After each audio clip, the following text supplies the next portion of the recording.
Boa noite, eu sou Ezequias Costa Filho, quero dar boas-vindas ao nosso programa Ideias em Debate. Esse é um programa em que sempre nós temos um tema e discutimos o progresso do Piauí e a melhoria do ambiente de negócios. É uma espécie de fórum para o setor produtivo se manifestar. Esse programa, então, ele é composto de um tema, no caso de hoje o tema é o agronegócio, de 2 debatedores e o mediador. O mediador sou eu, lógico. E nós temos hoje a presença aqui de 2 pessoas que nos trazem grande orgulho de receber para esse programa. O doutor Sérgio Luiz Bortoloso, administrador, pós-graduação em gestão, diretor da CANEL e presidente da Associação Brasileira de... Sociedade Rural Brasileira. Sociedade Rural Brasileira. E contamos aqui com o doutor Luiz Fernando Melo, engenheiro, ex-professor da Universidade do Rio Grande do Norte, cidadão honorário de Zé de Freitas, União, Teresina e do Piauí como um todo. É uma honra muito grande contar com vocês, esse é um bate-papo. E antes da gente iniciar, para que o telespectador tenha uma noção da dimensão do agronegócio, que sem dúvida no setor produtivo é o segmento mais importante do Piauí, o agronegócio representa 1/4 do PIB brasileiro. O Brasil é o primeiro produtor mundial de soja, com 271 milhões de toneladas, segundo os dados de 2020. É o terceiro produtor mundial de milho, é o primeiro produtor mundial de cana-de-açúcar, com 720 milhões de toneladas, e também é o primeiro rebanho bovino do mundo, com 217 milhões de cabeças. Dentro desse segmento do agronegócio, nós podemos citar especificamente a soja. A área plantada de soja do país são 30,7 milhões de hectares. O estado do Mato Grosso, que é o maior produtor, tem 9 milhões de toneladas, produz 9 milhões de toneladas, o Tocantins 2 milhões, o Maranhão 1.930.000 e o Piauí 1.980.000. Então, o Piauí... Hectares, né? milhões de hectares. Áreas. De hectares, né? Isso. E o Piauí já superou o Maranhão em área plantada. Com relação à cana, eu vou citar apenas esses 2 produtos, só para dar uma ideia da dimensão.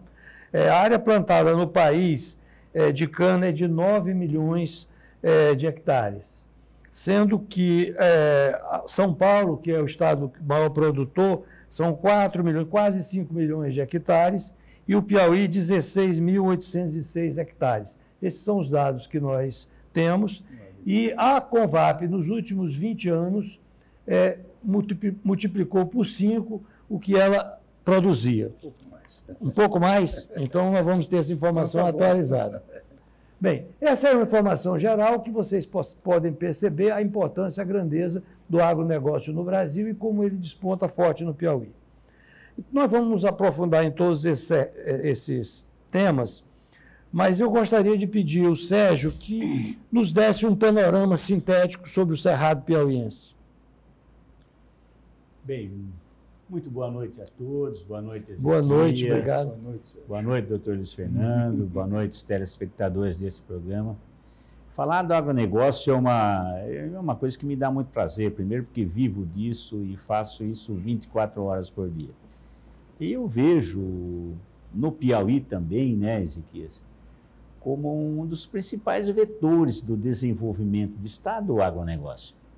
Tanto no setor sucroalcooleiro, como no setor de produção de grãos, como daqui uns dias no setor de produção de proteínas, que está crescendo, a produção de aves, de suínos, no sul do estado já uma pecuária mais intensiva. Então, eu vejo com uma grande perspectiva. Nós temos como chegar hoje, nós ainda ocupamos dentro do Nordeste a 3ª posição. Nós temos 2 grandes gigantes na produção, que é o estado da Bahia, que é hoje a capitania essa questão do desenvolvimento regional baseado na produção do cerrado. Depois o Maranhão, que embora plante um pouco menos do que no Piauí hoje, mas ele tem uma agricultura, principalmente até por uma questão de logística, próximo às ferrovias e tal, isso, próximos a porto, para exportação, eu vejo. Mas eu acho que nós estamos no caminho certo. O agronegócio para o estado do Piauí, com certeza, é uma solução para os problemas. E eu vejo que se a gente começar a trabalhar pensando dessa forma, nós vamos chegar no caminho certo. O Piauí vai se desenvolver via o agronegócio, não tenho dúvida nenhuma disso. Excelente. O plantio de grãos está se situando mais na região dos Cerrados, mas aqui no norte também nós temos um caso de muito sucesso, que é o caso da Convap. Luiz, você poderia, boa noite, e você poderia nos dar traçar um perfil desse setor aqui para nós? Boa noite, Zequias. Veja bem, nós chegamos aqui no Piauí há quase 20 anos. Eu vim fazer uma avaliação com o sócio majoritário do grupo que nós trabalhamos hoje, exatamente vai fazer 19 anos. Eu vim no dia 15 de outubro de 2002. E nós fomos fazer uma avaliação do potencial, porque a empresa que nós adquirimos, ela trabalhava abaixo do nível, do ponto de nivelamento, do ponto de equilíbrio. Ela não poderia, com aquela produção, ela não poderia ser uma empresa rentável e não nos interessaria assim. Então, o que nós analisamos inicialmente foi a possibilidade, o potencial que nós encontraríamos aqui no Piauí. A empresa que foi adquirida, a Convap, era uma produtora de cana-de-açúcar e de álcool, produzia álcool somente, e empresa única, era a única empresa na atividade. Quer dizer, isso era um desafio para que se transformasse essa empresa, levando a uma condição, um nível de produção que pudesse remunerar e torná-la exequível. Isso nós encontramos, quer dizer, dentro daquela análise primeira que se faz em qualquer empresa, de planejamento estratégico, a gente tem que verificar exatamente as forças, né? O que é que tem de positivo aqui? Nós sabíamos que tínhamos, com relação ao clima, em princípio, nós tínhamos dificuldade, porque existe, embora chova muito, a gente às vezes não tem a ideia, mas nessa região onde nós estamos, chove muito. Aqui chove 1.450, 1.500 milímetros por ano.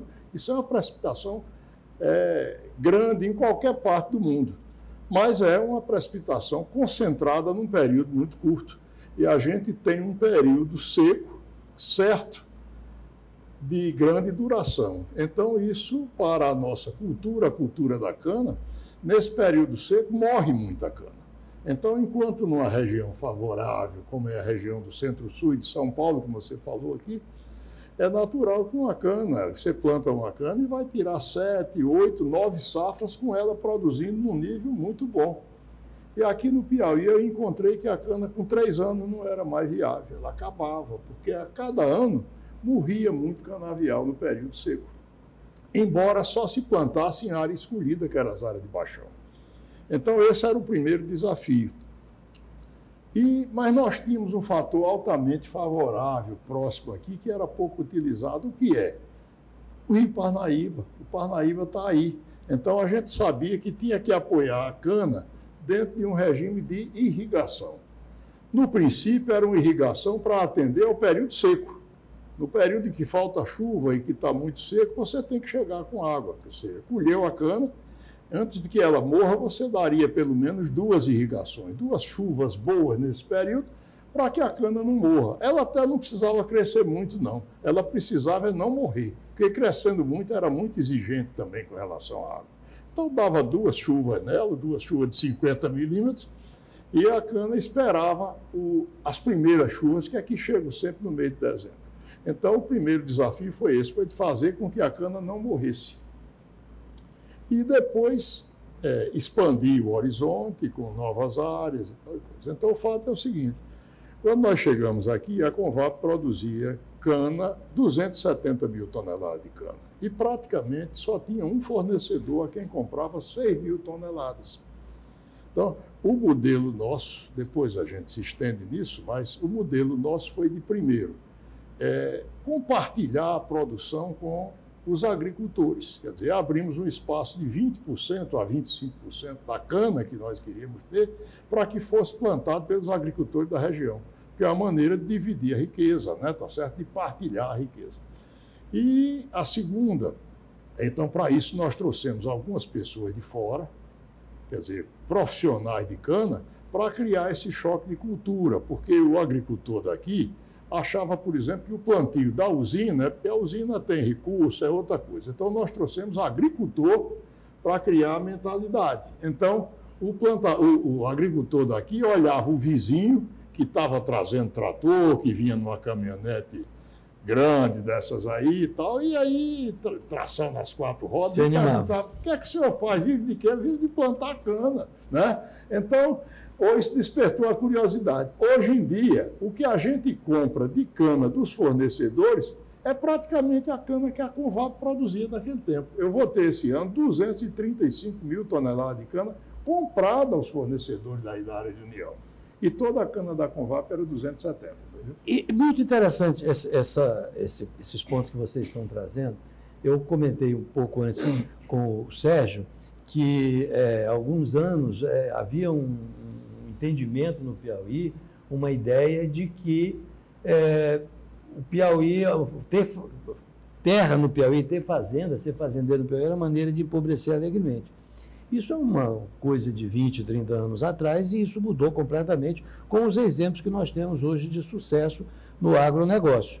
Então, assim, a pergunta que eu quero puxar para vocês é entender isso. O que é que houve de novo que trouxe essa mudança?